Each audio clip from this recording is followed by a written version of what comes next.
Olá, Floripa, olá, Brasil, olá, mundo. Eu estou aqui, André Patunas, e este é o programa Vida Inteligente, trazendo hoje um tema que nós nunca trouxemos no programa.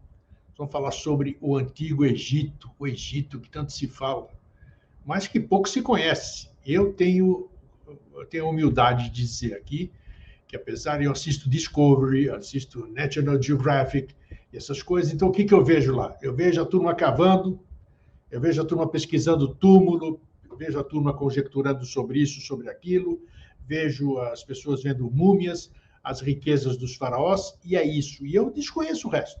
Se eu quiser alguma coisa ou outra, eu tenho que entrar no Google, pesquisar aqui e lá, para saber. Mas o que mais se propaga nas viagens, nessas pesquisas, é múmia, é pirâmide, a origem das pirâmides, essas coisas.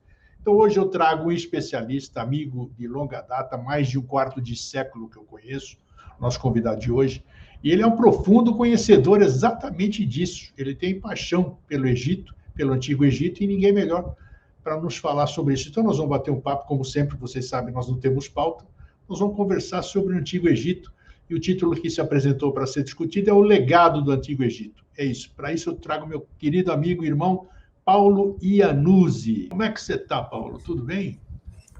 Oi, querido. Depois de bastante tempo, nos reencontramos. Nossa Nos Senhora. conhecemos há bastante tempo. É um prazer enorme rever o amigo e estar com você novamente, depois de tantos congressos, né? O nosso querido, saudoso Rafael Cury, que faz uma falta enorme. Enorme. Enfim, é uma grande satisfação de coração estar aqui com você. Muito bom. Exageros à parte, vou procurar dar a minha contribuição com respeito ao tema. Não tenha dúvida, eu tenho certeza, porque eu quero saber, antes de mais nada, o que levou você a ter esse... Eu sei que você é um estudioso, isso é legal, isso aí está no sangue, parece, né? Que o conhecimento é a pirâmide invertida, né? Quanto Exatamente. mais a gente vai entrando, a gente anseia e o leque vai se abrindo e a gente vai atrás. E eu sei que você está envolvido nisso. Quando eu te conheci, isso que eu já disse faz mais do que um quarto de século, falamos agora há pouco nos bastidores, essa época mais ou menos, 96, 97, foi quando nós nos conhecemos, por aí. Exatamente. Então, mas você já estava envolvido nisso. Então, eu quero que você conte um pouquinho da sua história, o que levou você, eu sei que você é um economista, você teve sua formação universitária, e o que levou você a buscar o conhecimento, esse tipo de conhecimento, e o que focou você, principalmente, para o Egito. Eu sei que o seu leque de estudos é muito maior do que esse, mas você tem uma paixão, parece, pela história do Antigo Egito. Sim, sim. Uma coisa foi levando a outra, querido. Na verdade, não só a formação de economia, mas eu não completei, melhor dizendo, a astronomia, mas cheguei a começar, a ingressar, fiz até quase terminar, enfim. Mas, desde o início da adolescência, a astronomia me pegou de jeito e eu começava a inverter, trocar a noite pelo dia, pesquisando o céu, consultando o Atlas Celeste, até chegar no estudo superior, né? E nesse meio tempo, obviamente, já vinha desde garoto aquela indagação que para mim não era indagação, era uma certeza, e principalmente quando eu olhava para o céu, poxa, quantos devem ter por aí espalhados, né? Nessa galáxia enorme, no universo, enfim. A pergunta que nunca quis calar. E eu mergulhei fundo, comecei a mergulhar fundo na ufologia e fiz muitos amigos e irmãos, e você é um deles, um dos principais dentro desse meio. E como eu te disse, uma coisa foi puxando a outra, e eu comecei, desde muito cedo, já por volta dos meus 18, 19 anos, a me interessar por questões relativas a estudos e práticas ocultas, espirituais, sim, espiritualistas, esotéricas. E isso me levou às civilizações antigas, seus conhecimentos, suas práticas e algumas sociedades secretas. E o Egito surgiu, aliás, já tinha surgido desde antes, como matéria de escola, e que me fascinava enormemente. Eu fui me aprofundando E eu encontrei no Antigo Egito como se fosse uma âncora espiritual do cosmos no planeta. Pelo menos para mim, né? Explica esse processo, explica, porque pode identificar com... Como é que é isso, âncora espiritual? Como é que você... É como se, por exemplo, vamos dizer assim, muita gente chegando ao planeta ou começando a se desenvolver consciencialmente dentro de um raciocínio de uma amplitude mais cósmica e não somente terrena, e depois, não muito tempo depois, eu vim a descobrir intraterrena. Sim. E no fundo vem tudo também de fora, até desde a formação do planeta, pelo menos até então. Naquele momento, para mim, era muito claro, e muita coisa eu fui aprendendo depois, porque até hoje eu sou partidário, assim como você, da filosofia socratiana. Eu sei que nada sei. Né? Isso aí. Então a gente vai se aprofundando sempre, aprendendo sempre, e eu sentia, como muita gente, ao chegar ao planeta, a referência cósmica, né, no planeta, principalmente para muitos, como se fosse uma âncora, era o Antigo Egito. Né? Como se alguém chegasse de fora e ancorasse ali a sua estada aqui nesse planeta, em processo de desenvolvimento consciencial, aprendizado espiritual, aprendizado na prática, no conhecimento, inclusive científico, nos 4 pilares do conhecimento que levam à espiritualidade, que é ciência, arte, filosofia e religião. É o saber, querer, ousar, calar. Calar, isso. Como a gente vê, inclusive, na árvore sefirótica, e em tantos conhecimentos, como você bem sabe, relativo à ciência das idades. Transmilenar, que se perde na noite dos tempos, desde o início do desenvolvimento das raças, raízes aqui nesse planeta.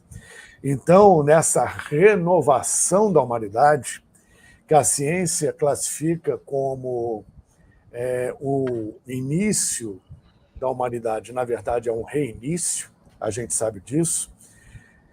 Para mim, o foco pessoal, principal, em relação a toda essa gama de conhecimento, e principalmente na espiritualidade, vem do Antigo Egito.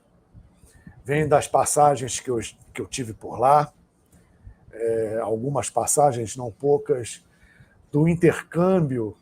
E isso eu acredito que, na minha essência, eu herdei da minha estada lá, e utilizo até hoje os links, né?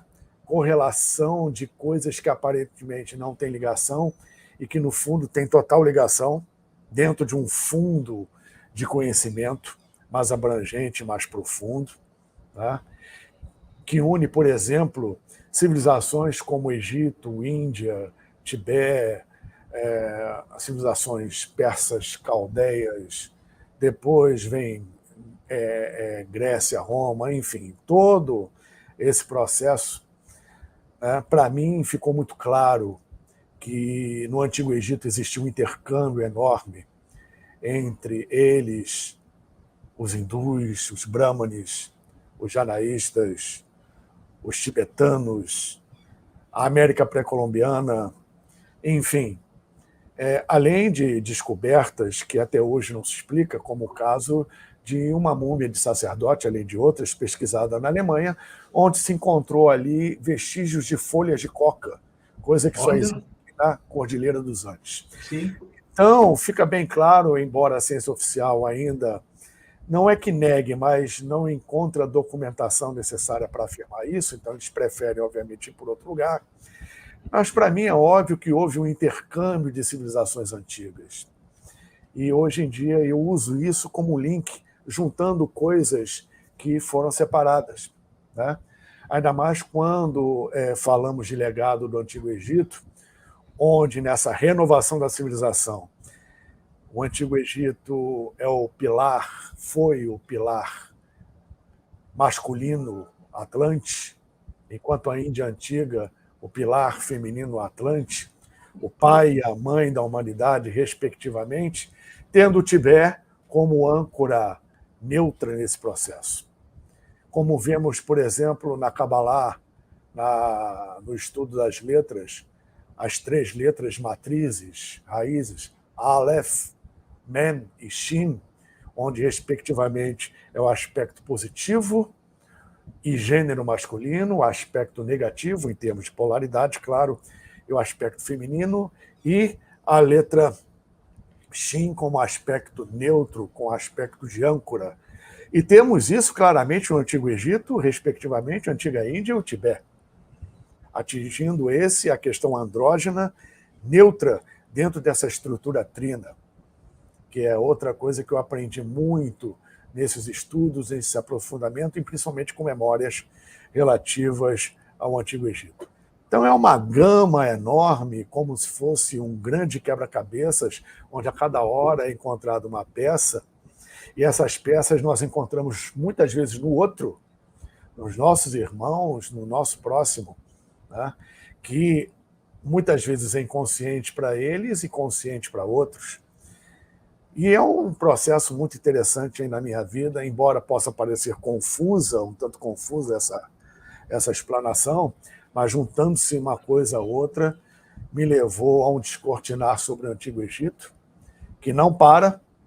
Quanto mais eu mergulho nisso aí, mais admiro e mais vejo que era uma civilização extremamente preparada, completa, assim como os antigos hindus, já conheciam praticamente tudo que nós conhecemos, e não só eu que digo, os cientistas, os arqueólogos, os egiptólogos comprovaram tudo, né? Corroboram com isso. A cada descoberta é um mistério que se aumenta porque desconhece como eles faziam e elaboravam determinadas coisas que estão em muitos achados aí. E dentro do que você falou, infelizmente, nos chega pela mídia que Egito é múmia, que Egito é após a morte, que Egito é só templo, que Egito é pirâmide. Não, hieroglifo, hieroglifo também. Agora me diz uma coisa. De um alfabeto sagrado. Claro. Agora, o egípcio era mais festeiro que baiano. Desculpem. O povo egípcio, que justamente esse povo é que deu um grande legado para a humanidade, foi que construiu aquilo tudo, a despeito dos nobres, dos sacerdotes, dos faraós, que é o que mais se fala, né? Não desmerecendo, porque eram grandes iniciados, começando pelos próprios faraós, grandes iniciados, mas muita coisa da sociedade egípcia passa despercebida das pessoas, porque Egito não era só múmia, não existia povo, pelo menos dentro do meu estudo, que adorasse mais a vida do que os egípcios. É isso que eu quero explorar bem de você hoje, porque eu vejo as pessoas indo para o Egito, né? Elas vão para lá e você vê o roteiro é sempre o mesmo, rapaz. Viagem pelo Rio Nilo, vai para aquelas, como é que é o nome da cidade ali? O Vale dos Reis. Vale dos Reis. Visitam as pirâmides, os acessos. É o turismo tradicional. Exatamente. Agora, a essência, que é o mais importante, bom, cada um segue aquilo que sente, né? Vamos dizer. Claro. Mas ali, essa essência que eu quero explorar hoje é exatamente isso, esse conhecimento egípcio, que é muito rico, que antecede, inclusive, os meus aqui ancestrais, aqui, que são os gregos, né? Os gregos, eu acho que aprenderam muito do Egito, inclusive, né? Alguns foram para lá para se iniciar, foram para o Egito, né? E assim, eu quero pegar essa essência do povo egito, vamos falar também de Saqqara, que é exatamente alguns indícios lá, que podemos conjecturar, podemos fazer muitas coisas, mas está lá. Enquanto não se souber interpretar aquilo lá, você pode conjecturar o que você quiser. Exatamente. Tá lá. Cada um é livre para pensar o que quiser. Exatamente. Agora, então, eu quero que você desenvolva esse lado aqui do povo egípcio, da essência daquilo lá. Olha, algumas coisas eu posso falar pela minha estada lá, quando eu estive lá. Sim, claro. Primeiramente... Melhor ainda que você esteve lá, então você não vai atrás dos livros, né? Estive lá. Eu tive uma autorização só pesquisando ali documentos na Universidade do Cairo, no Museu do Cairo, melhor dizendo, fiquei 2 dias inteiros. Larguei o grupo para lá, enfim, foi muito enriquecedor. E você falou no roteiro turístico, que é o que a maioria, obviamente, vai, né? Mas é o tal negócio. Isso depende muito da sua proposta interior, porque o Egito, em primeiro lugar, o Antigo Egito, quando você olha fotos, livros, com uma fartura enorme que tem pelo mundo aí, filmes, documentários sobre os monumentos, as pirâmides, etc. e tal, não chega nem aos pés do que é fisicamente quando você está lá. É muito maior. É muito mais grandioso, mais deslumbrante. Os templos ainda estão funcionando. Eles têm uma energia incrível. Foram milhares de anos de civilização trabalhando diariamente, de manhã, de tarde, de noite, ritualisticamente, com a aplicação dos conhecimentos que você já conhece. Durante milhares de anos, isso criou um egrégore, isso criou toda uma condição naquelas colunas, nos templos, etc. e tal, que funciona até hoje. Quem tem olhos para ver e abre o seu canal, sua sensibilidade, vai observar isso. É muito, muito interessante. E tem uma coisa muito mais interessante ainda, que tem a ver com o que você falou nas viagens. Uma coisa é você estar no Egito. Outra coisa é você entrar no Egito. O Egito não se abre a qualquer um. E essa pessoa, ela precisa ter algum vínculo, alguma coisa dentro dela, no sentido de se abrir para o que aparentemente está oculto, para que o Egito se abra. E olha, quando isso acontece, várias coisas se descortinam a despeito da viagem. Agora, uma viagem como essa é muito importante fazer como o Indiana Jones nos filmes faz.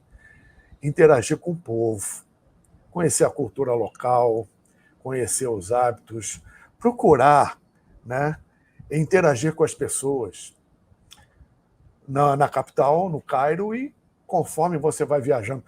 Eu estive em quase todos os templos, eu só não fui em Alexandria, não visitei o Delta. Do Cairo para o sul eu vi tudo, fui a todos os templos.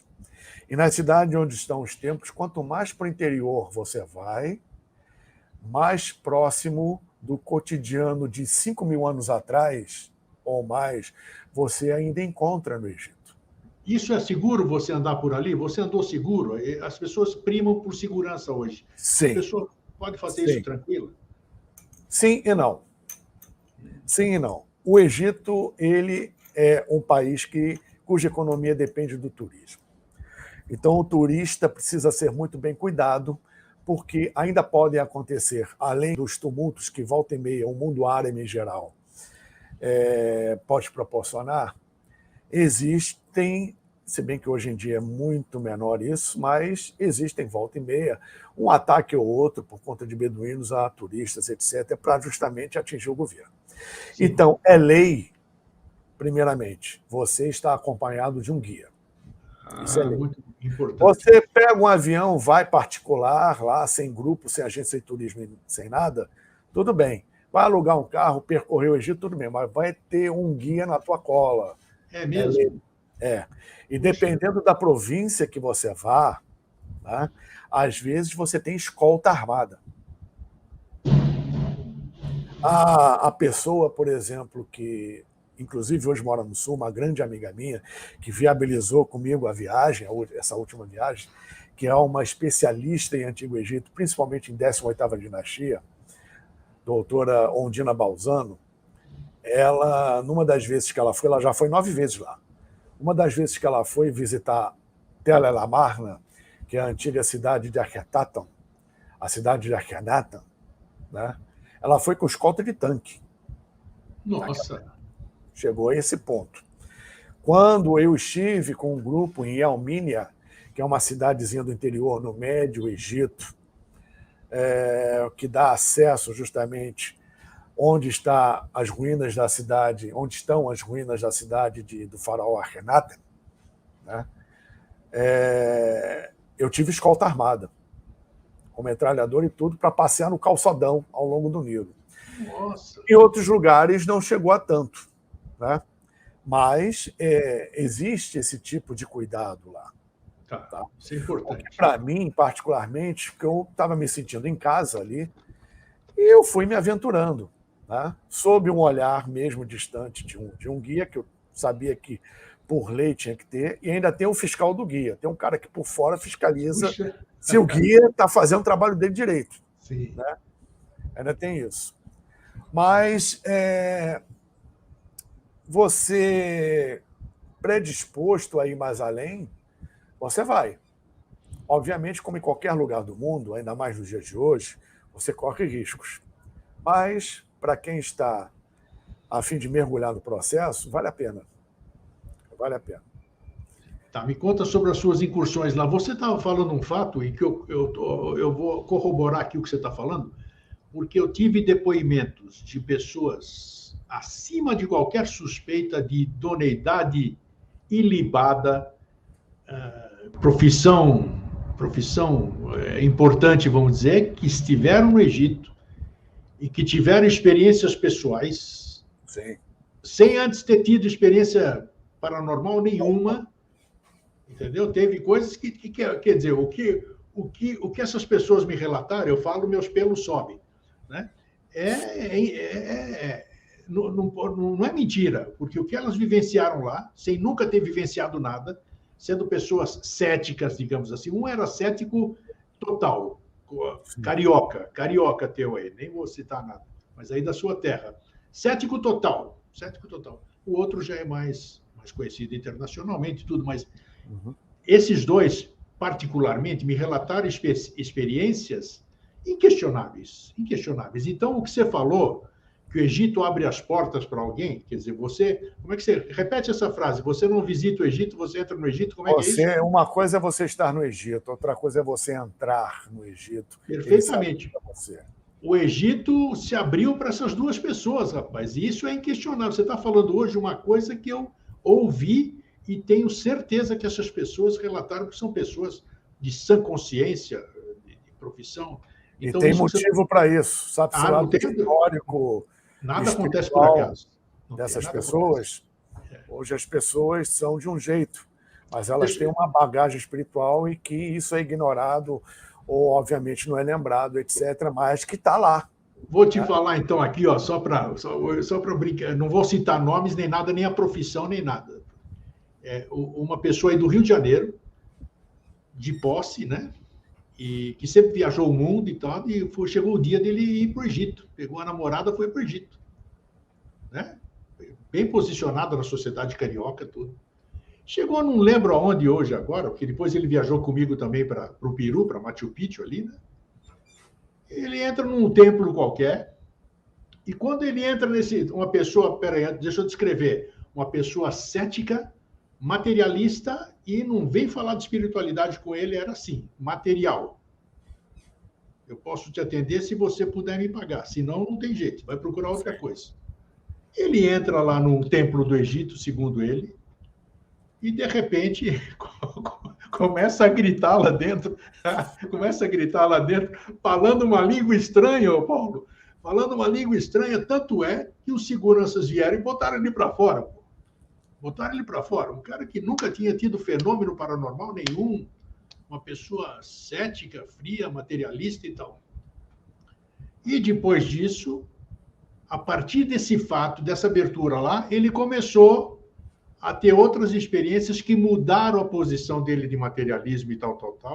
E a partir daí aconteceram outras coisas que não cabe aqui dizer, mas ele começou a atender pessoas carentes, tudo aquilo que ele não fazia.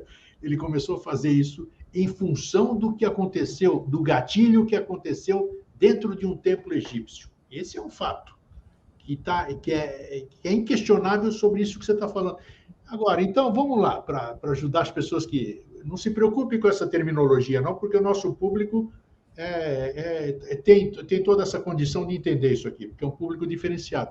Vida inteligente. Me explica por que isso acontece? O que é? Essas pessoas... Vamos misturar as coisas, não temos pauta mesmo? Essas pessoas já viveram no Egito. Por que são levadas até ali para ter um gatilho? Como é que é esse processo, Paulo, se é que Se é que isso aí tem algum nexo. Deve ter algum nexo, né? Porque nada é por acaso. Sim, claro. No meu entender, É. Primeiramente peço desculpas e peço boa noite, dou minha boa noite e agradeço aí ao seu público por estar presente e prestigiar aqui o nosso trabalho. Muito obrigado a todos vocês. Dentro do que você colocou, tá? A gente sabe que não existe efeito sem causa. Sim. Então, alguma coisa dentro daquela pessoa a levou, e dentro do egrégore dessa pessoa, num momento de restabelecimento de um caminho consciencial, que a pessoa poderia estar afastada, mas tem esse potencial justamente latente, adquirido anteriormente, para uma aplicação mais objetiva e perene no seu trabalho nessa vida, e precisava de um gatilho. Lá no Antigo Egito, quem tem um vínculo com isso, é um gatilho muito grande. Dentro desse aspecto, raros não voltam diferentes de lá. Né? Enfim, pode ser um monte de coisas. Pode ser um momento da vida dessa pessoa em que ela precise aplicar isso. E num lugar como aquele foi detonada uma memória ancestral ou alguma atitude interna que a fez mudar. Isso, obviamente, é ligado com algum vínculo ou de vida passada, ou de várias vidas passadas, ou vidas passadas dentro de irmãos monádicos, em que ele também adquire, por tabela, essa experiência, e ele precisa, por tabela, exercer algo em conjunto com os irmãos monádicos para, naquele todo, enriquecer a mônada a partir daquela experiência, trazendo isso para a sua vida cotidiana. Não sei se eu me fiz entender. Sim, claro, também claro. Então, muitas vezes, até por tabela, nós somos levados a uma coisa em que não tivemos uma experiência própria reencarnatória anterior, mas faz parte do processo dos nossos outros irmãos monádicos que podem ter tido essa experiência. E, no final, o objetivo é enriquecer mais ainda a nossa centelha divina, a nossa mônada. Né? E corrobora com o que você falou, que a energia continua latente nesses lugares. Cada lugar do Egito, a energia continua latente. Exatamente. Como no E passado. vibração atrai vibração, frequência tem afinidade com frequência similar. Sim. Então, quando você chega, essa assinatura de frequência é identificada, pronto, existe aquele vínculo, e isso aí desperta ou redesperta no determinados processos. Tá? Sejam de que natureza for. Tá? Para, principalmente, aqueles céticos, materialistas, não voltados para esse tipo de coisa. Esse é o que é mais fidedigno, porque não se espera, nesse sentido, nada deles, e eles têm essa experiência. E, embora suspeitos, aqueles mais voltados para a espiritualidade experimentam muitas vezes, não só no Egito, como em outros lugares também, dependendo da sua afinidade com aquele lugar, com aquela época, com aquele tipo de civilização, né? Um despertar diferente e inédito em relação à sua já normal prática espiritual ou espiritualista, que causa surpresa. Eu conheço 2 pessoas já que passaram a sua vida toda se aprofundando e tendo suas práticas espirituais e espiritualistas, que quando chegaram na Índia, num ashram, ali em Rishikesh, e eles foram visitar ali na fronteira, praticamente, já passando a fronteira do Nepal com o Tibete, o Monte Kailash, né, ou Kailasa, a morada de Shiva. Situações indescritíveis que eles nunca, mesmo como espiritualistas, com experiência, pensaram alguma vida passar e nem sabia que aquele tipo de experiência podia existir. Olha. Né? E isso enriquece e é muito interessante nesse processo todo. Eu, particularmente, junto com alguns elementos do grupo, tivemos, obviamente, nossas experiências. Com certeza. E eu posso relatar aqui 3. Né? Vamos lá. Aliás, vou relatar 4, que uma não é minha, mas vale a pena estar nos registros, que a doutora Undina botou isso num livro, uma experiência com ela, em que uma amiga dela de São Paulo foi à viagem e a moça era já uma jovem senhora, era apaixonada por Ramsés II. Mas era Ramsés II para cá, Ramsés II para lá, conhecia a vida a fundo Ramsés II, etc. Queria ir no templo de Abu Simbel, o templo de Ramsés II, com as 4 estátuas monumentais, etc. Muito bem. Primeiro, quando ela e o marido foram ao Museu do Cairo, o marido completamente cético, dentro desse esquema aí que você mencionou, diante da múmia do faraó Seti I, pai de Ramsés II, ele caiu duro, teve que ir para o hospital. Olha só. E acordou, quando acordou, ele voltou para o Brasil diferente. E ela, quando chegou em Luxor, numa joalheria, porque eles lá fazem as reproduções das joias das rainhas antigas então, e dos reis. Então ela viu ali a reprodução de 2 braceletes de Ramsés II. Ficou apaixonada, quis comprar, mas ela já tinha gasto o dinheiro dela todo, final de viagem, e o cara não quis baixar o preço, porque nessas lojas mais fechadas não tem barganha. Embora o árabe egípcio adore uma barganha. Adora um brasileiro, o brasileiro barganha. Isso. Enfim, a pechincha lá, se você não pechinchar, eles tornam torto. Enfim, e ela não pôde trazer. Custava não sei quantos $1.000. Tudo bem.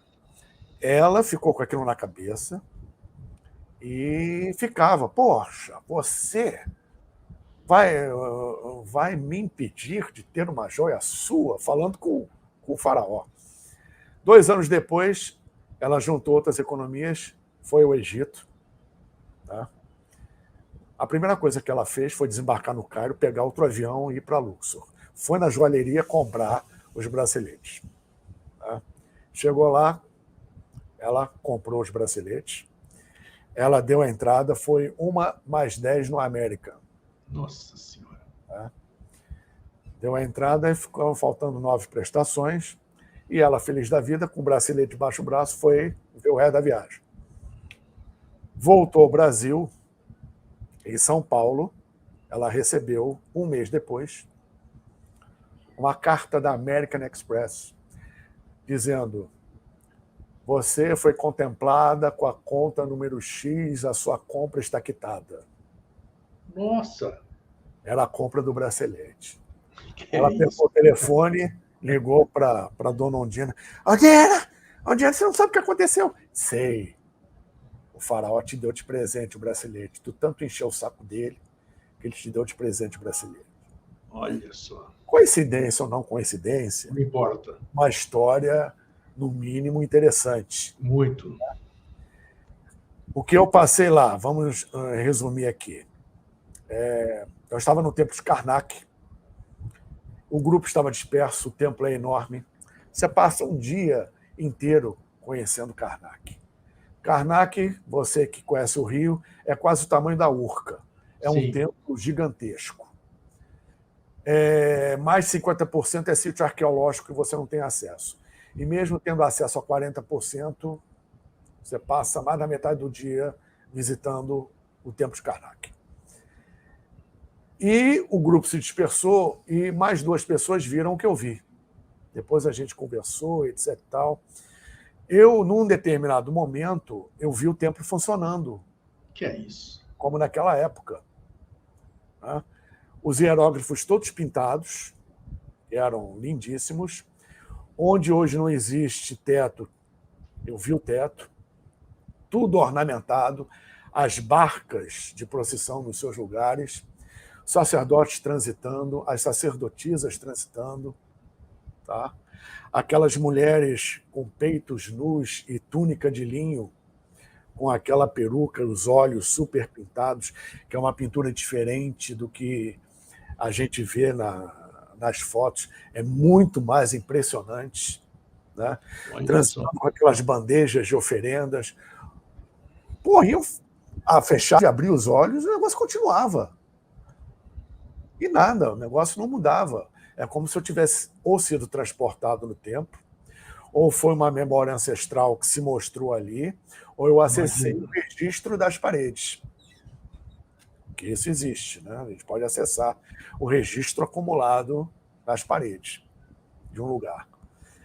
Foi uma experiência fantástica. Imagino. E, enfim. E eu fiz questão até de colocar esta blusa, porque com esta blusa aqui para a palestra de hoje eu tive uma experiência dentro do tabernáculo do Templo de Horus, em Edfu. Quando, diante do tabernáculo, do lado dele, eu vi como... Eu só não digo como estou te vendo agora, que você está no computador, mas como se estivesse aqui na minha frente um sacerdote daqueles tradicionais carecas, túnica de linho, cajado na mão, a pintura nos olhos, olhando para mim, nítido, como se fosse algo real, palpável. E realmente, para mim, era algo real e palpável.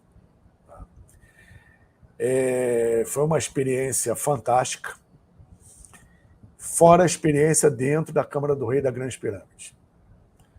Quando nós fomos visitar, era o último dia no Egito, uma moça, companheira de viagem, ela chegou para mim e disse: poxa, hoje é o último dia, a gente já vai embora para casa de madrugada, não fizemos nenhuma macumbinha esperta aqui.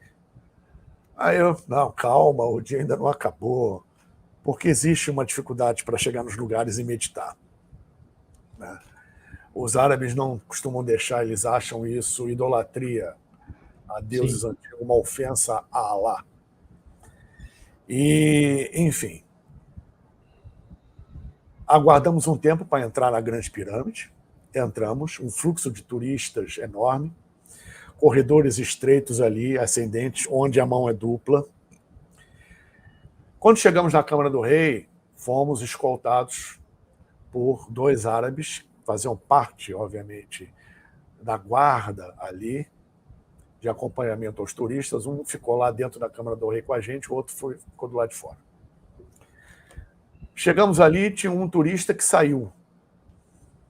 Sabe-se lá por quê, conseguimos ficar quase 1 hora lá dentro, sem ninguém.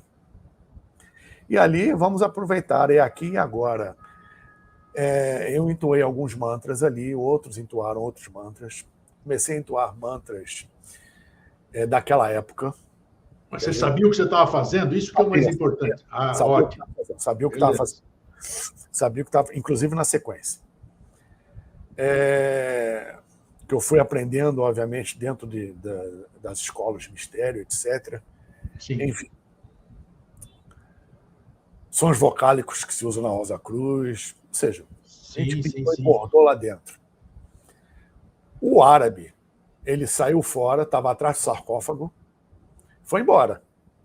Deixou a gente um tempão sozinho. Isso aí já é uma coisa inédita.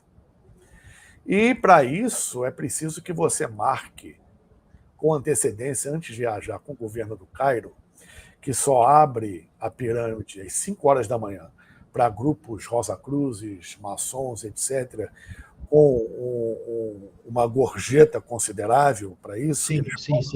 A gente conseguiu ficar quase 1 hora sem precisar de nada disso. Era entre meio-dia e 1h da tarde. Nossa! E ficamos lá dentro, fizemos isso tudo.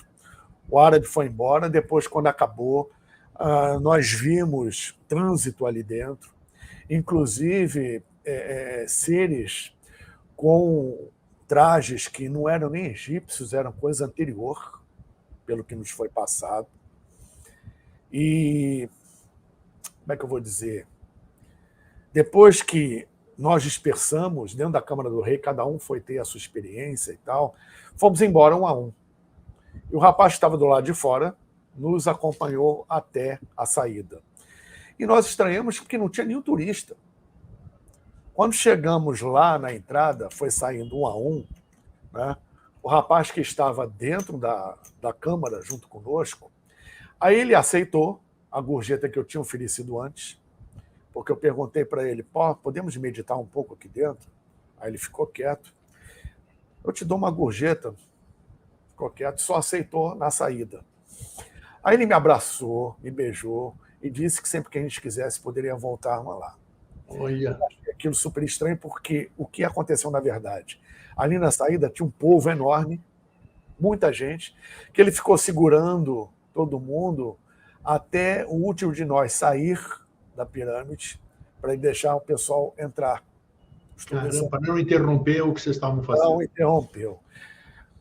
Aí, uma senhora que saiu primeiro, né, eu conversei com ela rapidamente, né, ela disse, ele saiu porque ele disse que viu uma nuvem dourada em cima de vocês, começou a baixar. Aí ele saiu, a gente ficou com medo. Disse, não foi isso. Não foi isso. Ele já deve estar acostumado com esse tipo de coisa, que volta e meia vem grupos aqui fazer coisas assim dentro da Câmara do Rei. Então ele já deve estar acostumado com isso. Por que ele saiu? Porque ele é muçulmano. Ele não podia dar testemunho desse tipo de coisa. Aí eu lembrei a ela o caso do Voldavarig, em que o presidente da CNBB, né, o Dom Ivo Lorscheider, não levantou da poltrona para ver a nave que seguiu o avião lá de Fortaleza. Foi da VASP, o voo da VASP. Voo da VASP, perdão. Realmente, voo da VASP, desculpe, eu confundi. O voo da VASP, famoso voo da VASP, isso. O saudoso Ronaldo Mourão, astrônomo-chefe do Observatório Nacional, disse que era Vênus, e foi todo mundo para as janelinhas, ele não saiu da poltrona. Por quê? Ele se recusou a olhar. Recusou porque, como presidente da CNBB e representante da Igreja Católica, ele não podia dar testemunho disso. Claro. E ainda não era a época que a Igreja abriu, como aconteceu no pontificado de Bento XVI, abriu o jogo com relação à posição da Igreja em relação à ufologia. Tá? Foi muito antes disso, então ele tinha que ficar na moita. A mesma coisa, o muçulmano não podia dar testemunho disso. Tá? Ele nunca mais ia pôr os pés ali. Agora, sabe que eu quero te perguntar uma coisa, você que já esteve, quantas vezes você esteve no Egito? Duas. Oh, duas, tá. Essas pessoas, pelos relatórios que já me passaram e tudo isso aqui, esses vigias, vamos chamar assim, vigia, os caras que ficam lá nesses templos aí, que têm autoridade para deixar você ficar ou sair, eles não são normais, rapaz. Não. Eles não são. Os caras são, ou eles têm, olha, eu falo com essa arrepiar, ou eles têm evidência, ou eles sabem quem que está lá. São raros, mas sabem. Principalmente à noite. Como é que é isso? Quem prepara esses caras? Como é que eles estão lá? Os deles, eles têm já, por natureza, uma predisposição espontânea em termos paranormais. Quando nós fomos visitar a cidade de Akhenaton, tinha um senhor numa casinha ali, que na verdade era quem tomava conta da região, né? A despeito da parte militar que estava sempre lá. Ele morava ali e dava apoio a um arqueólogo inglês, que volta e meia estava lá, passava 6 meses na Inglaterra, 6 meses no Egito. A casa do cara ficava no meio da areia, porque ali a cidade de Akhenaton, no meio do deserto. Sim. Aí ele dizia, poxa, à noite, quando eu vou para lá, eu vejo os templos como eram. Vejo todo... E ele, como muçulmano, confidenciar isso para a gente, um grupo ocidental estranho, né, que a gente estava conversando sobre outras coisas, ele começou a abrir o jogo, ele disse, se vocês tiverem tempo nessa viagem, ou numa viagem futura, venham aqui, passem uma noite aqui. Eu vou levar vocês lá, vocês vão ver o que eu vejo. Isso para um árabe muçulmano falar, confidenciar, é uma coisa fantástica. E eu tenho 9 testemunhas do nosso grupo de viagem. Caramba. Que ouviram da boca dele, em inglês, ele falar isso. Né? Então tenho relatos, obviamente, de pessoas amigas que foram ao Egito e que tiveram uma experiência puramente pessoal, né? Com respeito até a encarnações passadas ali, enfim, da própria egrégora que acompanha esse processo. Realmente tem coisas ali fascinantes. Eu estive 3 vezes na região dos Andes, lá no Machu Picchu, essas coisas, né? E eu pude perfeitamente sentir, né, que os incas ainda estão lá, embaixo de Huayna Picchu, eles estão vivos ali, vamos dizer assim. A civilização deles não desapareceu, não. Eles estão ali, eles só não aparecem, você entendeu? Você teve essa mesma sensação, pelo que você está me contando, o Egito continua vivo aí. De alguma forma, aquilo lá continua Vamos dizer, você tá vendo hoje só ruínas, mas é porque as pessoas não alcançam o que está além das ruínas, digamos assim. Exatamente. Para mim, é uma convicção essa questão que você colocou com respeito aos incas e aos próprios maias e os antecessores deles, assim como nós encontramos perdidos, entre aspas, incrustados no Himalaia, muita coisa daquela época, a começar pelo próprio mestre Babbage e todo esse conhecimento que a gente fala, que a gente sabe. Sim. Tá? Quem garante que morreu o 31º Buda da Mongólia? Ele simplesmente desapareceu, assim como o 13º Dalai Lama, que dizem ter sido visto na Cordilheira dos Andes. Que, aliás, a gente sabe que a energia está migrando para cá, para a Cordilheira dos Andes. No Antigo Egito, a mesma coisa. Na verdade, o conhecimento lá está adormecido como uma peça importante de um quebra-cabeças a ser remontado para essa nova era e a manifestação, especialmente no Brasil, do próximo Buda, o próximo Buda Maitreya. Tá? Coligando todas essas questões para o foco no Brasil, principalmente a partir do último movimento templário para cá, para que a humanidade renasça a partir daqui. Mas esse renascimento é feito por uma colcha de retalhos que vem ao mesmo tempo do Himalaia e do Antigo Egito. Então, muita coisa lá é preservada porque é uma egrégora espiritual muito antiga, muito importante, muito forte e muito severa. A egrégora egípcia é extremamente severa. Não é brincadeira, não pode sair da linha com eles, não. Então, isso, até mesmo em planos intraterrenos, tá? É tudo coligado para que haja justamente esse movimento. Tá? E nas areias ali ainda tem muita coisa a ser descoberta.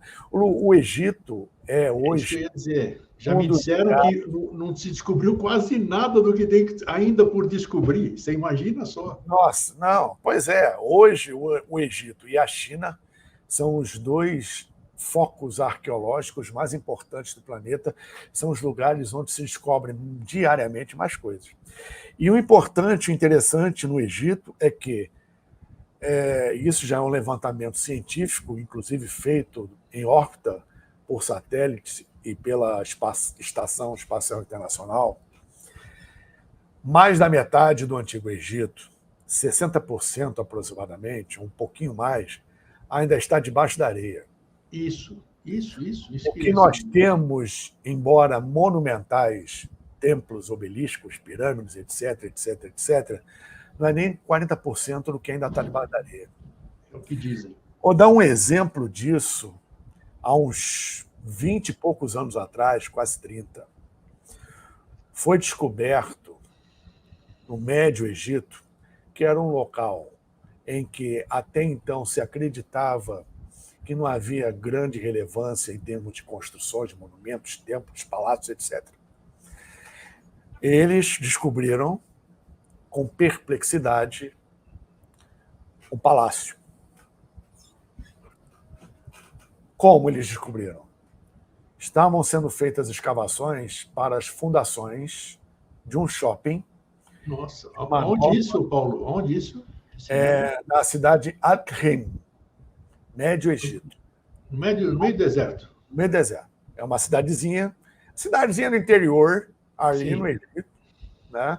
Fizeram umas escavações para instalar as fundações de um shopping e de uma nova agência de correios. Sim. A agência de correios era muito antiga, só tinha 3 andares, ou 4, sei lá, iam construir um complexo grande. Aí tiveram que parar tudo. A Universidade do Cairo veio, parou tudo. Não sei como é que está hoje. Por que eles pararam tudo? Porque eles descobriram um pedestal, aliás, 2 pedestais, com 2 pés esquerdos, até quase o joelho. Ora, se são 2 pés esquerdos, tem 2 pés direitos faltando aí. Então, eram 2 estátuas. Sim. Pelo pedestal, as inscrições hieroglíficas eram relativas a Ramsés II. Caramba! Ramsés o Grande. Muito bem. Fizeram uma estimativa em escala do tamanho da estátua a partir do pé. 60 metros de altura. Estão procurando o resto das 2 estátuas. 2 estátuas que ladeavam os pilonos de um templo ou de um palácio. Nossa, imagina. 60 metros. O Cristo Redentor, aqui no Rio de Janeiro, tem 38. Caramba, imagina só o tamanho daquilo. Com pedestal. O obelisco mais alto da rainha Hatshepsut tem 40. Está no Templo de Karnak até hoje. As estátuas tinham 60, quase 60 metros de altura. E eles começaram a escavar mais ainda e descobriram um palácio. Que é isso? O palácio é quase o tamanho da cidade. Eles tiveram que parar tudo porque, para colocar o palácio para fora, eles tinham que varrer a cidade do mapa. Não tenha dúvida, claro. Areia, nossa senhora, imagina. Então, milhares de anos acumulando. Exatamente. Então, o turista que se aventura aí a andar pelo meio da areia se arrisca mesmo a tropeçar num artefato milenar. Incrível, né? Que maravilha isso. Como já aconteceu várias vezes. A pessoa tropeça, pensa que é uma pedra, vai lá, é um objeto, é um artefato, é uma mini estátua, é alguma coisa. Lembra bem a Grécia também, né? Qualquer reforma que vai fazer tem que parar tudo, porque... Tem que parar tudo. Você encontra... A Grécia é a mesma coisa. O que deve ter embaixo de Roma, além do que já Roma, nossa! É incrível. É incrível. Na Grécia, não só em Atenas, mas outras cidades gregas, né, das cidades-estados, devem ter coisa ali do Arco da Velha. Sem dúvida. Ainda por se descobrir. E como você falou, mencionou aí, já é consenso entre os historiadores, dentro da ciência no estudo histórico, da mesma forma que para estudar o Japão, você precisa olhar para a China, para estudar a Grécia Antiga é preciso olhar para o Egito. Que muita coisa eles absorveram do Egito e deram uma cara própria. Com certeza. O que foi muito bem feito, porque não deixou de ser a transmissão de um legado. Porque sempre acontece isso, acontece nas ordens secretas, quando uma encerra ou vai encerrar o seu processo. A gente sabe que existem ordens que permanecem em ordens que têm um período para cumprir aquilo ali e pronto, né? Tudo isso supervisionado por uma outra, mais oculta e transmilenar, que vem de muito tempo. As civilizações, quando elas vão começar a entrar em declínio, né, porque tudo tem início, meio e fim, sim, elas vão repassando o seu legado, evidentemente, aos poucos. Então, por exemplo, as escolas de Akhenaten começaram a sair do Egito e, depois de um tempo, originou-se, a partir daí, a Ordem dos Nazar. Sim. Os gnósticos gregos, a Ordem dos Essênios. Isso tudo é herdado de um processo. O processo não é novo, ele vai se transfigurando, sendo repassado ao longo dos tempos, tendo uma cara nova. Um exemplo. Osíris, no Antigo Egito, era para eles como é Jesus Cristo para nós.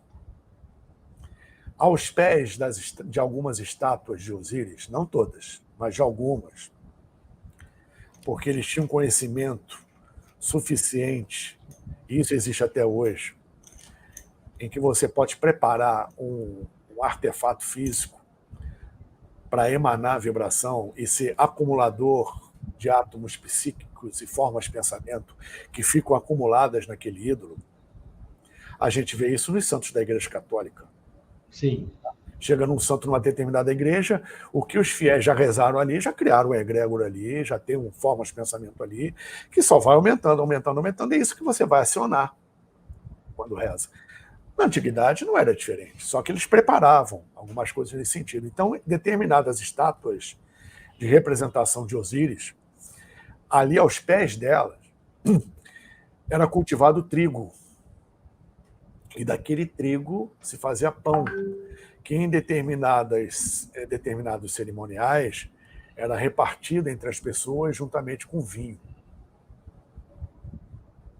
E isso sai do Egito, chega aos essênios, o resto da história a gente já conhece. Já conhece. Ô, Paulo, eu vou até te interromper, porque nós estamos quase no fim aqui. Nós vamos ter sessão de continuidade, porque nós não falamos nada ainda. Fizemos um couvert muito gostoso, muito agradável. O tempo voa quando assim. Eu quero ainda saber de Kemet, a religião deles.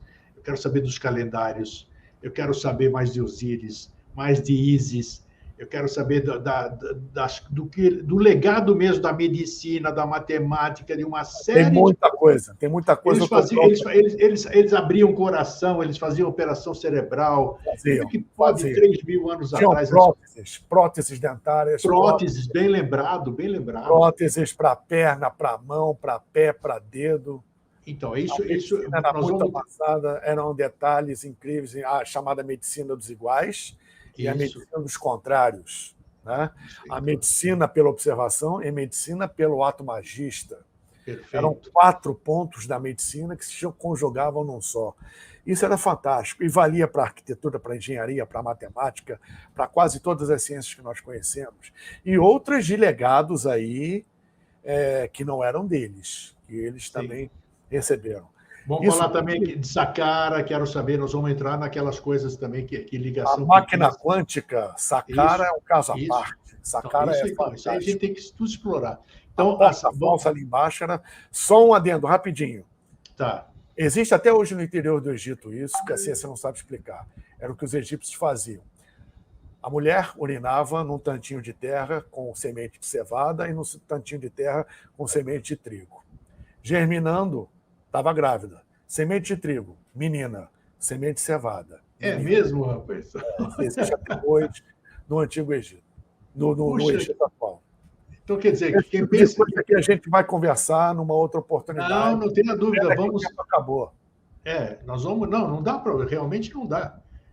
Mas é legal, nós fizemos o couvert, né, vamos dizer. Agora tem a entrada, tem o couvert, agora vai ter a entrada, o primeiro prato, o segundo, nós vamos ter outras conversas aí, porque o assunto é muito vasto e você é conhecedor disso, eu quero explorar bem o seu conhecimento, na qualidade até de Rosa Cruz, de todas essas coisas que você estudou e ainda está estudando, porque o estudo é perene, né? Não acaba nunca, né? Como eu disse, a pirâmide é invertida, né?